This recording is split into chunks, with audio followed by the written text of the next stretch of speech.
Abraham y su hijo. Lectura bíblica Romanos 4, 3, 17, 22. Gálatas 4, 23, 26, 28. Génesis 15, 1, 16, 4a, 15, 16. La promesa de Dios y la fe de Abraham. El asunto de Canaán estaba resuelto para Abraham, pero a partir de Génesis 15 vemos el tema de su hijo.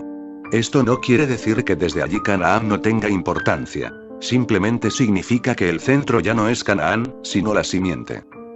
La promesa de Dios. Génesis 15, 1 dice: Después de estas cosas vino la palabra de Jehová a Abraham en visión, diciendo: No temas, Abraham. Yo soy tu escudo, y tu galardón será sobremanera grande. Fue muy significativo que Dios reafirmara a Abraham con estas palabras aun cuando él acababa de obtener una victoria. Tengamos en cuenta que Abraham era un simple hombre, y que su victoria fue la de un hombre, no la de un ser sobrehumano. Aunque Dios le concedió una victoria, esto no lo convirtió en un ser sobrehumano. Abraham no tuvo dificultad en rechazar las riquezas de Sodoma mientras tenía el deleite del pan y el vino que Melquisedec le trajo. En aquel momento le fue fácil rechazar cualquier otra cosa. Pero después de la victoria, cuando la emoción y el alboroto hubieron pasado, y cuando comenzó a reflexionar estando ya en su tienda, seguramente se sentía intranquilo por la ofensa causada a los 4 reyes al haber rescatado a Lot, y al rey de Sodoma al haber rechazado sus bienes. No podía evitar sentir temor. Podemos detectar esto por lo que Dios le dijo. Dios siempre tiene un motivo para hablar. Si Dios dijo: No temas, es porque Abraham tenía temor. Dios le dio 2 razones por las que no debía temer. 1. Yo soy tu escudo, o sea que nadie podía hacerle daño. 2. Yo soy tu galardón sobremanera grande. En consecuencia, todo lo que Abraham había perdido lo podía encontrar en Dios. Así alentaba a Abraham. El versículo 2 dice: Y respondió Abraham: Señor Jehová, ¿qué me darás, siendo así que ando sin hijo, y el mayordomo de mi casa es ese Damasceno Eliezer? Abraham le dijo al Señor que su problema no era tan sencillo. Da la impresión de que Abraham devolvió la pregunta al Señor. Señor, ¿acaso no sabes? Al Señor le agrada oírnos. Por una parte, el Señor desea que le temamos. Por la otra, se complace en oírnos hablar. Cuando Dios habla, nosotros escuchamos, y cuando nosotros hablamos, Dios escucha. Abraham le dijo a Dios que su problema no eran bienes materiales, sino la falta de prole. La cuestión de Canaán había sido resuelta. Ahora el problema era tener un hijo. Abraham le dijo: ¿Qué me darás, siendo así que ando sin hijo, y el mayordomo de mi casa es ese Damasceno Eliezer? Este Damasceno no era hijo de Abraham. Aunque éste había oído decir a Dios: Haré de ti una nación grande y haré tu descendencia como el polvo de la tierra, y aunque el asunto de Canaán estaba resuelto, todavía no tenía hijos. Dios quiere enseñarnos con esto una lección. ¿Acaso no lo sabe todo él? ¿Acaso no sabía que Abraham necesitaba un hijo? Por supuesto que sí, pero a él le agrada ver que nos conduzcamos como amigos suyos. Él quiere que toquemos su corazón y su mente, y que le hablemos de esta manera. Fue así como Abraham tocó la mente de Dios. Dios le había prometido un hijo, pero quería que Abraham mismo se lo pidiera. Lo que Abraham estaba diciendo era que si Dios quería tener una nación, necesitaba darle a él un hijo, el cual tenía que nacer en su propia familia, y no de algún otro lado. La nación tenía que ser producida por medio de uno que fuera engendrado de él, no por medio de una persona comprada. La nación debía pertenecer a sus hijos, no a sus siervos. Abraham se dio cuenta de que ninguno de sus 318 siervos ni Eliezer el Damasceno podía resolver este problema. Necesitaba a alguien que fuera engendrado por él. Solamente uno que fuera engendrado por él podía resolver este problema. A esto se refería cuando habló con Dios. Indudablemente, Abraham era amigo de Dios. Había logrado entrar en el corazón de Dios. Sin tener un hijo, la tierra no habría tenido utilidad alguna, y la promesa habría sido inútil para Abraham. Sin tener un hijo nunca habría podido recibir las bendiciones. Abraham comprendió esto como resultado de la obra de Dios en él. Dios no respondió inmediatamente después de que Abraham habló. Lo dejó hablar por largo rato. Dios es muy bueno para escuchar. El versículo 3 dice: Dijo también Abraham: Mira que no me has dado prole, y he aquí que será mi heredero un esclavo nacido en mi casa. Abraham es justificado por la fe, leemos en los versículos del 4 al 6. Luego vino a él palabra de Jehová, diciendo: No te heredará este, sino un hijo tuyo será el que te heredará. y lo llevó fuera, y le dijo: mira ahora los cielos, y cuenta las estrellas, si las puedes contar. Y le dijo: así será tu descendencia. Y creyó a Jehová, y le fue contado por justicia. Esta es la primera vez que la Biblia habla de la fe. Abraham es el padre de la fe, pues creyó firmemente a la palabra de Dios, y Dios se lo contó por justicia. Dios le dijo a Abraham: un hijo tuyo será el que te heredará. Esto nos muestra que la meta de Dios no se cumple por medio de las muchas personas que Él ha reunido, sino por medio de los que Él ha engendrado. Los que no han sido engendrados por Dios no cuentan, ya que no pueden cumplir el propósito de Dios. El propósito eterno de Dios se cumple por medio de los que Él engendra. Dios le preguntó a Abraham si podía contar las estrellas del cielo y le dijo que sus descendientes serían tan numerosos como las estrellas. Abraham creyó a Dios, y Dios se lo contó por justicia. Como ya dijimos, Dios primero tuvo que hacer una obra y obtener algo en una persona antes de obtener algo por medio de muchos. Para tener muchos creyentes, Dios primero necesita obtener uno. Abraham creyó a Dios, y Dios se lo contó por justicia. El camino de la cruz. Necesitamos prestar atención a las siguientes palabras. Y le dijo: yo soy Jehová, que te saqué de Ur de los Caldeos, para darte a heredar esta tierra. Y él respondió: Señor Jehová, ¿en qué conoceré que la he de heredar? Génesis 15, 7, 8. En el principio Dios le dijo: yo soy tu escudo, y tu galardón será sobremanera grande. Pero Abraham le dijo al Señor: ando sin hijo. Entonces Dios le dijo que un hijo que saldría de sus propias entrañas sería su heredero, y que su simiente sería como las estrellas del cielo. Luego le pidió a Dios que le diera más pruebas. Él quería saber cómo podía estar seguro de que la tierra sería su herencia. Abraham creyó en la promesa de Dios, y Dios le tomó en cuenta su fe. La pregunta de Abraham no indicaba que dudaba, sino que pedía una señal para su fe. Al contestar a esta pregunta, Dios les muestra a los creyentes la manera en que él logra su meta. ¿Cómo le contestó Dios? Leemos en los versículos 9 y 10. Y le dijo: tráeme una becerra de 3 años, y una cabra de 3 años, y un carnero de 3 años, una tórtola también, y un palomino. Y tomó él todo esto, y los partió por la mitad, y puso cada mitad una enfrente de la otra. Mas no partió las aves. El versículo 12 añade: mas a la caída del sol sobrecogió el sueño a Abraham, y he aquí que el temor de una grande oscuridad cayó sobre él. Los versículos 17 y 18 dicen: y sucedió que puesto el sol, y ya oscurecido, se veía un horno humeando, y una antorcha de fuego que pasaba por entre los animales divididos. En aquel día hizo Jehová un pacto con Abraham, diciendo: a tu descendencia daré esta tierra, desde el río de Egipto hasta el río grande, el río Éufrates. Esta fue la respuesta de Dios. Abraham los partió por la mitad, y puso cada mitad una enfrente de la otra, se veía un horno humeando, y una antorcha de fuego que pasaba por entre los animales divididos. Esta es la prueba. Un cuadro de lo que es el camino de la cruz. ¿Qué significa dividir por la mitad? Dividir por la mitad es morir. Eso es la cruz. ¿Qué significa pasar por entre los animales divididos? Pasar por entre los animales divididos significa morir, lo cual también quiere decir pasar por la cruz. Dios le mostró a Abraham que el hecho de que él heredara la tierra se basaba en la obra de la cruz, y que su simiente permanecería firme en esta tierra por medio del poder exterminador de la cruz. Comprendamos que la cruz es el fundamento de la vida espiritual. Si no experimentamos la cruz, no podremos vivir para Dios en la tierra. Aun si podemos dar un mensaje sobre la cruz, este no producirá ningún efecto espiritual a menos que la cruz haya operado primero en nosotros. Solo los que han pasado por la cruz verán el horno que humea y la antorcha de fuego. En otras palabras, solo aquellos que han pasado por la experiencia de la muerte tendrán la luz auténtica que purifica y limpia.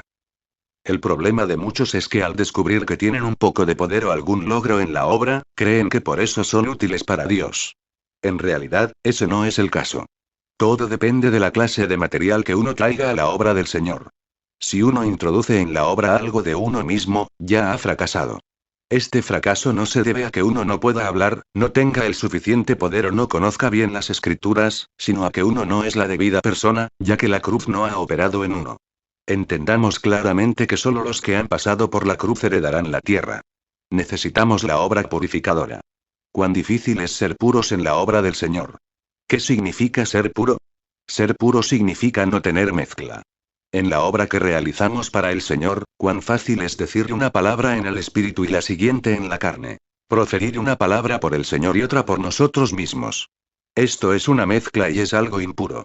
Consecuentemente, necesitamos que el Señor traiga un horno humeante y lo haga pasar por las partes divididas a fin de hacer una obra de purificación en nosotros. La eficacia de la muerte de Cristo nos hará personas puras. El Señor no quiere que seamos personas mixtas. Él quiere depurarnos para que seamos puros. Lo que pasó por las partes divididas no fue solo un horno humeando, sino también una antorcha de fuego. Antes de que haya un horno humeando y una antorcha de fuego, primero debe estar presente la cruz. Por tanto, para poder tener la luz auténtica, uno primero tiene que experimentar la muerte. Es posible que una persona que no ha pasado por la experiencia de la cruz sea muy suspicaz. Inclusive otros pueden pensar que sus palabras son muy sabias. Pero una persona así no posee una luz que penetre en otros. La antorcha de fuego, es decir, la luz auténtica, es el resultado de experimentar la cruz. Del acto de pasar por los animales divididos, es decir, pasar por la muerte. Nadie puede cumplir el ministerio de la obra de Dios basándose en su propia sabiduría y conocimiento. A fin de cumplir tal ministerio, uno necesita experimentar la cruz delante del Señor. Es fácil predicar acerca de la cruz, pero estos versículos nos muestran que solo aquellos que conocen la cruz por experiencia pueden representar a Dios. Después de que Abraham partió los animales por la mitad y puso cada mitad una enfrente de la otra, fue sobrecogido por el sueño. De repente una gran oscuridad cayó sobre él. Una persona que no conoce la cruz pensará que es muy apta para laborar por el Señor y que no tiene nada que temer. Pero aquel que la conoce, verá una gran oscuridad venir sobre él y comprenderá que no puede hacer nada y que es totalmente incapaz. Cuando una persona sea llevada por el Señor al punto de ver su debilidad, se da cuenta de que es inútil y de que es indigna de hacer alguna cosa, entonces podrá comenzar a obrar para el Señor. Cuando veamos verdaderamente que esta obra procede del Señor, que nosotros somos inútiles, y veamos verdaderamente la santidad del Señor y nuestra inmundicia, el Señor comenzará a usarnos. ¿Cómo heredó Abraham la tierra? Dios le mostró que debía experimentar la muerte, pasar por la cruz. Solamente si tomamos el camino de la cruz, heredaremos la tierra, y solo entonces podremos vivir para Dios continuamente en la tierra. Tu simiente. Génesis 15:5 dice. Y lo llevó fuera, y le dijo: mira ahora los cielos, y cuenta las estrellas, si las puedes contar. Y le dijo: así será tu descendencia. Nótese que descendencia está en singular. Esto es muy extraño ya que desde el punto de vista humano, si los descendientes de Abraham habrían de ser tan numerosos como las estrellas del cielo, la palabra descendencia o simiente debería estar en plural. Pero cuando Dios le hablaba a Abraham de la enorme cantidad de descendientes que tendría, usó la palabra descendencia o simiente, en el singular. ¿Por qué usa Dios la forma singular de esta palabra? ¿Quién es esa simiente? En Gálatas 3:16 Pablo dijo: ahora bien, a Abraham fueron hechas las promesas, y a su simiente. No dice, y a las simientes como si hablase de muchos, sino como de uno. Y a tu simiente, la cual es Cristo. Por lo tanto, la simiente o descendencia a la que Dios se refiere no eran muchas personas, sino una sola. Esta persona no era Isaac, sino Cristo. Esto nos muestra que el que hereda la tierra es la simiente única. Por parte de Abraham, la simiente era Isaac, pero en un contexto más amplio, era Cristo. Isaac simplemente era una sombra. La realidad es Cristo. En otras palabras, Cristo heredará la tierra y bendecirá a la humanidad. Tanto el poder como la autoridad se encuentran en Cristo, y por eso Dios lleva a cabo su obra de restauración por Cristo, no por Isaac. El asunto de la filiación es muy importante. Si este asunto de la filiación y de la simiente no se resuelve, no se puede llevar a cabo la obra de restauración. Si Abraham no hubiese sido conducido a la perfección, no habría podido producir a Isaac. Abraham primero tenía que llegar a ser un vaso para producir a Isaac. Esto significa que el Cristo glorioso será producido solamente cuando un pueblo crea igual que creyó Abraham. Solo entonces será realizada la obra de Dios. Isaac era meramente una sombra. La realidad es Cristo. De la misma manera, Abraham era una sombra, y la realidad es la Iglesia. Así como Abraham llegó a ser un vaso que produjo a Isaac, así la Iglesia es un vaso que produce al Cristo glorioso. Dios quería que Abraham llegara a ser un vaso que produjera a Isaac. Los descendientes de Abraham cumplirán el propósito de Dios, pues el mismo Abraham no lo cumplió. Por tanto, la Iglesia no es nada en sí misma. Lo que importa es que la Iglesia produce a Cristo y lo expresa en la tierra para que se lleve a cabo la obra de restauración en la tierra. Abraham fue el vaso que produjo a Isaac. Hoy la Iglesia es el vaso que produce a Cristo. La primera prueba: el nacimiento de Ismael. No es nada sencillo producir a Isaac. Abraham tenía que ser probado. Para poder ser el vaso de Dios, producir a Cristo y expresar su autoridad, es necesario pasar por muchas pruebas. Después de Génesis 15, la Biblia nos muestra que Abraham fue probado 3 veces en cuanto a su hijo, igual que lo fue en cuanto a la tierra de Canaán. 2 de estas pruebas ocurrieron antes del nacimiento de su hijo, y una después. Las 3 pruebas prepararon a Abraham para producir a Isaac. En otras palabras, la Iglesia tiene que ser probada y preparada antes de volver a traer al Cristo glorioso a la tierra. El capítulo 15 nos dice que Abraham le dijo al Señor: Jehová, ¿qué me darás, siendo así que ando sin hijo, y el mayordomo de mi casa es ese Damasceno Eliezer? Dios le dijo: un hijo tuyo será el que te heredará. Abraham creyó a Dios, y Dios se lo contó por justicia. Tanto la promesa de engendrar un hijo como la fe estaban presentes. Sin embargo, pasaban los días, los meses y los años, y no venía el hijo. Esto nos muestra que la fe tiene que ser puesta a prueba. La fe de Abraham creció paso a paso. Génesis 16:1 dice: Sarai, mujer de Abraham, no le daba hijos. Abraham ya tenía 85 años de edad, y Sarai, su mujer, no podía tener hijos. ¿Qué debía hacer? A estas alturas, su mujer le dijo: ya ves que Jehová me ha hecho estéril. Te ruego, pues, que te llegues a mi sierva. Quizá tendré hijos de ella. Verso 2, ¿qué hizo Abraham? Atendió Abraham al ruego de Sarai. Y Sarai, mujer de Abraham, tomó a Agar, su sierva egipcia, y la dio por mujer a Abraham, su marido. Versos 2, 3. La Biblia específicamente dice: al cabo de 10 años que había habitado Abraham en la tierra de Canaán. Verso 3. Cuando Abraham llegó a Canaán la primera vez, Dios le prometió: a tu descendencia daré esta tierra. 12, 7.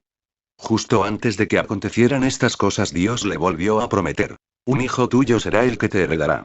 Sin embargo, cuando llegó a la edad de 85, todavía no tenía hijo. Abraham se impacientó y, a fin de tener un hijo, se llegó a Agar como concubina. Esta concibió y dio a luz a Ismael. La Biblia específicamente dice: era Abraham de edad de 86 años, cuando Agar dio a luz a Ismael. 16, 16.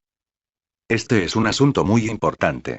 Dios dispuso que Abraham engendraría un hijo, pero debía hacerlo por medio de Sara, y esto sucedería cuando él tuviera 100 años de edad.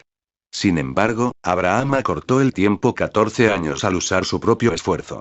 Además, el hijo fue engendrado por medio de Agar. Esta fue la primera prueba que Abraham confrontó en cuanto a su hijo. Abraham creyó a la palabra de Dios. Creyó que Dios le daría un hijo. Pero no comprendió que creer significaba que él debía cesar de sus propias actividades y esperar que Dios obrara. Tan pronto como creemos, debemos poner un alto a nuestra obra. Hebreos 4:10 dice: porque el que ha entrado en su reposo, también ha reposado de sus obras, como Dios de las suyas. Cuando creemos, no debemos apresurarnos. Una vez que creemos, debemos permanecer en reposo. Abraham creyó a Dios, pero no aprendió la lección. No vio que al haber creído, debió haber esperado y no hacer nada por su propia cuenta. Pensó que para creer, debía ayudar a Dios y hacer algo. Consecuentemente, aceptó la sugerencia de su mujer, tomó a Agar como concubina, y engendró a Ismael. Abraham le ayudó a Dios. Pensó que ya que Dios le había prometido un hijo, él cumpliría la voluntad de Dios al llevar a cabo dicha acción. Todo lo que hizo fue actuar por su propia cuenta para que se cumpliera lo que Dios le había prometido, pero ese acto fue un fracaso. El principio de la promesa y el principio de Ismael. No había duda que Abraham debía tener un hijo. Lo que estaba por decidirse era la persona por medio de la cual debía ser engendrado. Dios no estaría satisfecho con que Abraham tuviera un hijo, pues para estarlo ese hijo tenía que ser engendrado por medio de Sara. Este era el punto en que Dios y Abraham diferían. Este también es un asunto que confunde a muchos cristianos hoy. Muchas personas preguntan: ¿acaso está mal predicar la verdad? La palabra de Dios dice que debemos testificar y predicar el Evangelio. Esto es bueno. Pero lo que a Dios le interesa es la persona que hace la obra. ¿Quién es el que predica? Es correcto engendrar hijos, pero el asunto del caso es quién los engendra. Dios no hace hincapié en el mero hecho de que algo ocurra, sino en la fuente del hecho. A menudo nuestra atención se centra en lo correcto de los resultados y del procedimiento. Todo lo que pensamos que es correcto y apropiado lo aceptamos como tal. Pero ante Dios lo que cuenta es el origen de la acción y la persona que la realiza. No es suficiente decir que algo es la voluntad de Dios. Debe determinarse quién es el que la cumple. Ciertamente la voluntad de Dios es que un hijo sea engendrado, pero ¿quién dará a luz a este hijo a fin de que se cumpla la voluntad de Dios? Si el acto lo realiza uno por su propio esfuerzo, el resultado será Ismael. La intención de Dios era que Abraham fuera el padre. Por tanto, hizo una obra especial en él a fin de mostrarle lo que significa que Dios sea el padre. Dios como padre es el origen de todas las cosas. Si Abraham no entendía que todo sale de Dios y que, por tanto, es el padre, no sería apto para ser el padre de muchas naciones. Con todo y eso, fue Abraham quien engendró a Ismael, no Dios. La mayor prueba para los hijos de Dios radica en escoger la fuente de sus obras. Muchos hijos de Dios consideran ciertas cosas buenas o correctas o incluidas en la voluntad de Dios, pero detrás de estas cosas está el yo haciendo toda la obra, y ellos no tienen conciencia de la obra de la cruz ni dan lugar a que Dios quebrante su vida carnal. Bajo estas condiciones, dichas personas hacen la voluntad de Dios, al llevar a cabo muchas cosas que ellas consideran buenas y correctas. El resultado de aquello no es Isaac, sino Ismael. Necesitamos pedirle a Dios que nos hable y nos muestre quién es, en realidad, el que hace estas cosas. Esto es crucial. Tal vez prediquemos en cierto lugar diligentemente salvando muchas almas, pero en todo caso, el número de almas que son salvas y el método no son lo que cuenta. Lo más importante es si lo hicimos por Dios o por nuestra propia cuenta. Es muy lamentable que podamos enseñar la palabra de Dios, predicar la verdad y ejercer sus dones valiéndonos de nuestros propios medios. Si hemos hecho esto, debemos inclinar nuestro rostro y confesar nuestros pecados. Comprendamos que las obras hechas por amor a Dios, que no proceden de Él y que son hechas sin reconocerlo como Padre, no tienen ningún valor espiritual. Dios debe conducirnos a ese punto. La pureza de la obra espiritual depende de cuánto procede de Dios y cuánto del yo. Puesto que Abraham quería un hijo, debió comprender que Dios era el Padre y permitirle que fuera el Padre, haciéndose él a un lado. Abraham quería tener a Isaac, pero no debió tratar de engendrarlo por sus propios medios. En otras palabras, si queremos que Cristo herede la tierra y queremos representar a Dios, no debemos tratar de producirlo por nuestra propia cuenta. No debemos tomar la iniciativa. Debemos hacernos a un lado. Esta prueba es la mayor y la más difícil, y en la que los siervos de Dios fracasan con más frecuencia. Necesitamos recordar que la obra de Dios no solo debe estar libre de pecado, sino también de nuestros propios esfuerzos. Dios no solo se interesa por saber si lo que se hace es bueno, sino por quién hizo la obra. Desafortunadamente, es fácil pedirle a una persona que deje el pecado, pero no es fácil pedirle que haga a un lado sus propios esfuerzos. Que Dios nos lleve al punto donde podamos decirle: quiero hacer tu voluntad. Tú estás en mí y debes capacitarme para hacer tu voluntad. No estoy aquí para hacer tu voluntad yo solo. Tú tienes que ser el que actúe, no yo. Debemos recordar que mis pensamientos no son vuestros pensamientos, ni vuestros caminos mis caminos, dijo Jehová. Como son más altos los cielos que la tierra, así son mis caminos más altos que vuestros caminos, y mis pensamientos más que vuestros pensamientos. Is. 55, 8, 9. Por tanto, cualquier cosa que hagamos por nuestro propio esfuerzo, por buena que nos parezca, no puede satisfacer el corazón de Dios. Aun si hacemos su voluntad por nuestra cuenta, Él no se complacerá en ello. Lo único que satisface su corazón es lo que Él mismo hace. Aunque Dios se humilló a sí mismo y está dispuesto a usarnos, debemos recordar que no somos más que siervos que Él usa como vasos. No podemos reemplazar a Dios en nada. Solo podemos permitirle actuar por medio de nosotros. No debemos hacer nada por nuestra cuenta. Finalmente, Isaac nació de Abraham según la promesa de Dios. Fue Dios el que produjo el nacimiento de Isaac. Dios engendró este hijo por medio de Abraham. El principio de la promesa es totalmente diferente del principio que operó en el caso de Ismael. Que el Señor tenga misericordia de nosotros y nos libre del principio de Ismael. La gracia y la ley. Abraham se unió a Agar y engendró a Ismael. Gálatas 4 dice que el de la esclava nació según la carne, del monte Sinaí, el cual da hijos para esclavitud. Este es Agar. Ahora bien, Agar es el monte Sinaí en Arabia. Versos 23, 25. En otras palabras, Agar representa la ley. ¿Qué es la ley? La ley, los 10 mandamientos, es lo que Dios le exige al hombre. ¿Qué significa guardar la ley? Guardar la ley significa darle algo a Dios y tratar de agradarle. Pero Gálatas 3:10 dice: maldito todo aquel que no permanece en todas las cosas escritas en el libro de la ley, para hacerlas.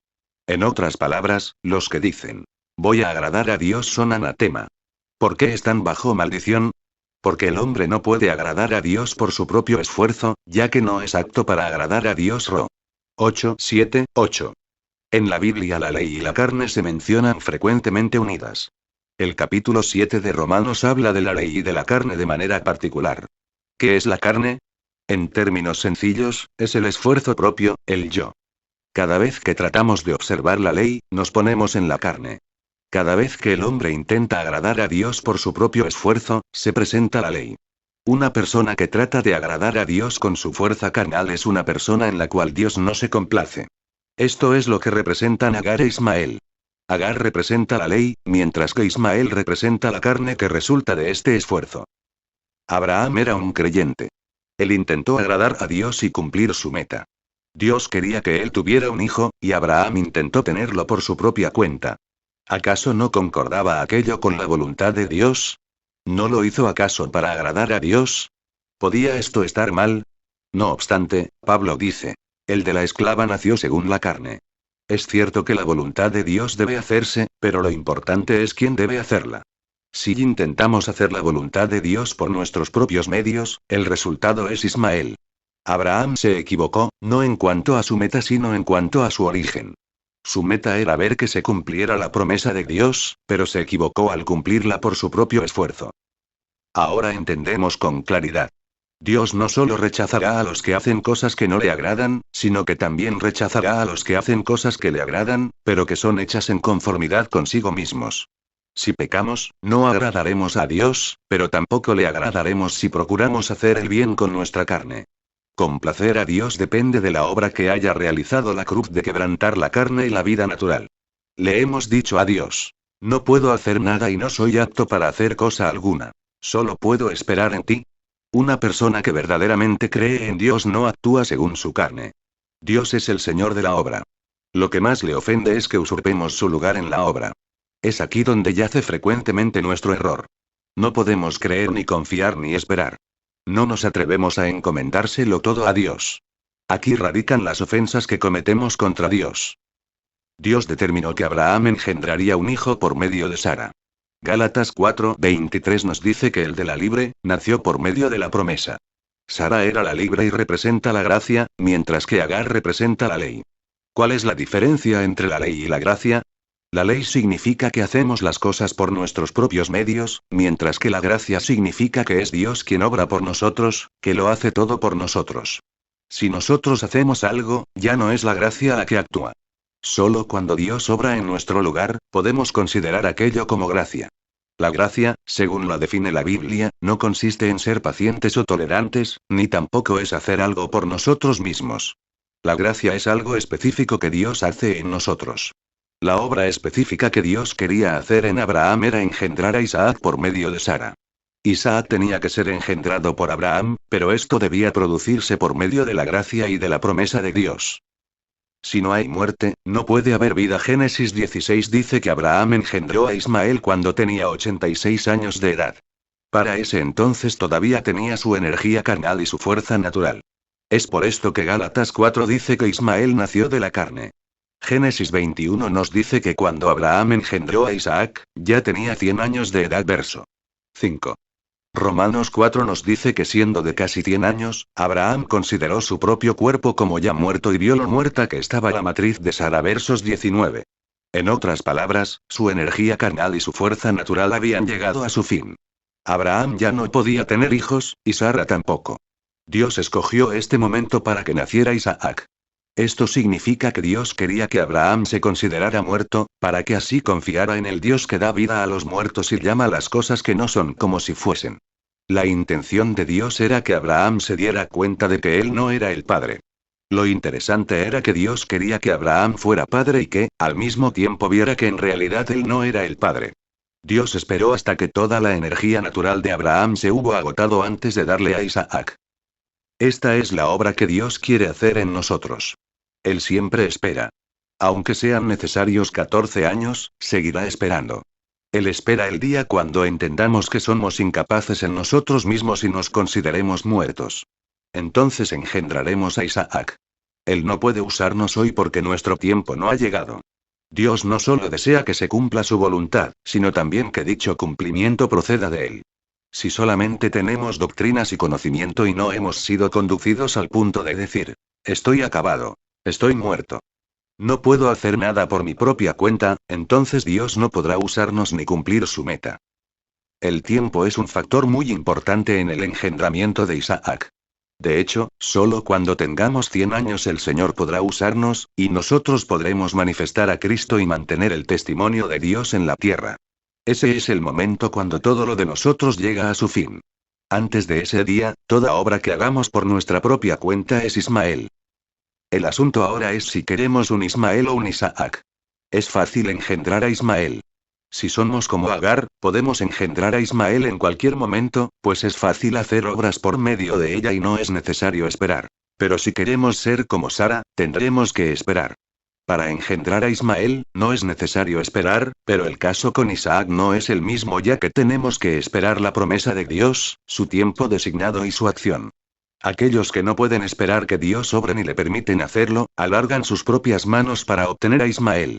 Quienes desean tener a Isaac tienen que esperar en Dios. El día vendrá cuando no podremos hacer nada por nuestro propio esfuerzo y estaremos completamente acabados. Ese será el día cuando Cristo se manifestará plenamente en nosotros y cuando la meta de Dios se cumplirá. Entretanto, nada de lo que hagamos nosotros tendrá valor espiritual. Por el contrario, será perjudicial. En la obra espiritual lo que importa no es cuánto trabajemos, sino cuánto hayamos obtenido de la obra del Señor, pues la obra de Dios y la obra del hombre son dos cosas totalmente diferentes. Existe una enorme diferencia entre el valor de la obra de Dios y el valor de la obra del hombre. Solo lo que procede de Dios tiene valor espiritual. Lo que no proviene de él no tiene valor espiritual. ¿Qué es Ismael entonces? Ismael es todo aquello que nace prematuramente. Es actuar por el esfuerzo propio. Podemos decir que Ismael se caracteriza por dos cosas: su origen es erróneo, y el momento de su nacimiento es prematuro. En la esfera espiritual nada nos pone en evidencia tanto como el asunto del tiempo. Con frecuencia no se necesita mucho para que nuestra carne quede expuesta. Todo lo que Dios necesita hacer es dejarnos a un lado por 3 meses, y nuestra carne no podrá resistirlo. Pero Dios nunca se complace en ver un Ismael, algo nacido antes del tiempo establecido. Aun si podemos decir o hacer algo, aunque parezca ser de Dios, Él no se agradará de ello.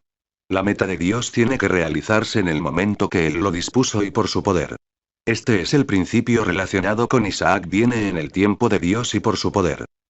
Abraham es justificado otra vez.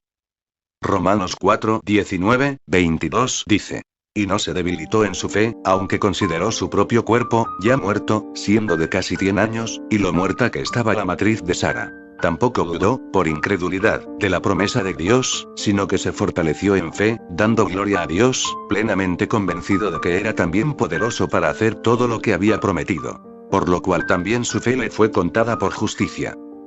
Debemos notar que la justificación de Abraham que se menciona en estos versículos no sucedió en la misma ocasión que la descrita en Romanos 4, 3, donde leemos: creyó Abraham a Dios, y le fue contado por justicia. Esta es una cita que Pablo hace de Génesis 15, 6. Se refiere al tiempo cuando Abraham todavía no tenía 85 años de edad. En aquel entonces Dios le habló en visión y le dijo: un hijo tuyo será el que te heredará. Luego lo llevó afuera y le dijo que mirara a los cielos y contara las estrellas. Y le dijo: así será tu descendencia. Abraham creyó a Dios, y Dios se lo contó por justicia. Esta fue la primera justificación.